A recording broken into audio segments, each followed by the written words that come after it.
में रहेले माई, तबो न कुछो कहेले माई।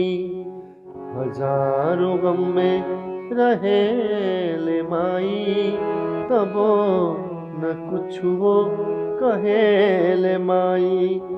हमार बबुआ फरे फुलाए, इहे त मंत्र पढ़ेले माई।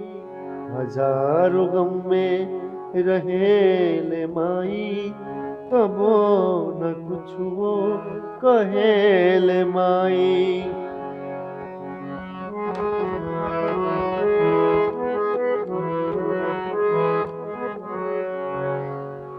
हमार कपड़ा कलम आ कापी, सैत सैत के धरेले माई।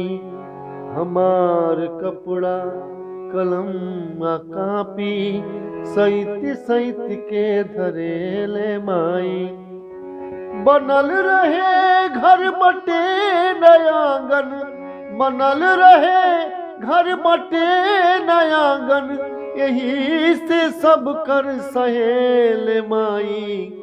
हजारों गम में रहेल माई, तबो न कुछो कहेल माई।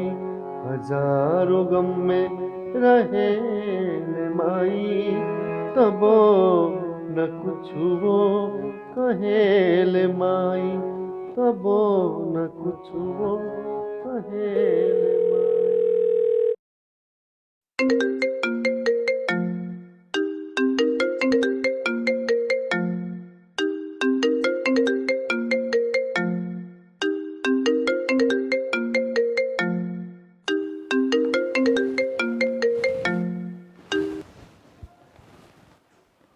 हेलो।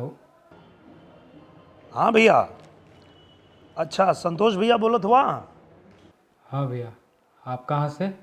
हाँ भैया, हम बोलत हैं यहाँ विधवा आश्रम से। आपका एक ठे इश्तेहार देख लिया हम अखबार में। हाँ, आपे को कुकुर हेरा गई। हाँ हाँ भैया, तो कहाँ हाँ कुकुरा हमार? हाँ तो वो कुकुरा यहाँ आ गया बा विधवा आश्रम में। हाँ वहीं जहाँ आप अपने माई के छोड़ के गए बा। हाँ भैया, वो बहुत मानत बा वो कुकुरा आपके माई के। हाँ भैया, तो के पकड़ के रखिया, देखिया कुछ खाए पिए में दिक्कत ना होखे। ई बता दा हम कबले आ जाए के लेवे खातिर? ना, आपके जब इच्छा होई आप आके ले जा। हाँ फिलहाल तो बड़ा एकदम खुश बा आपके माई के साथ। हाँ समन्वय खेल था।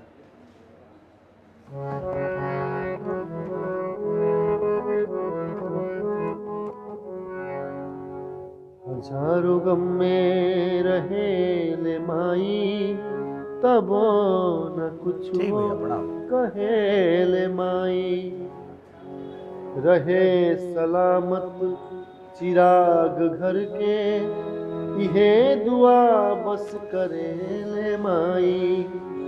रहे सलामत चिराग घर के, इहे दुआ बस करेले माई। रहे सलामत चिराग घर के, रहे सलामत चिराग घर के, इहे दुआ बस करेले माई। हजारों गम में रहेले माई, तबो न कुछो कहेले माई। हजारों गम में रहेले माई, तबो न कुछो कहेले माई। हमार बबुआ फरे फुलाए, इहे त मंत्र पढ़ेले माई। हजारों गम में रहेले माई, तबो न कुछो कहेले माई। तबो न कुछो कहेले माई।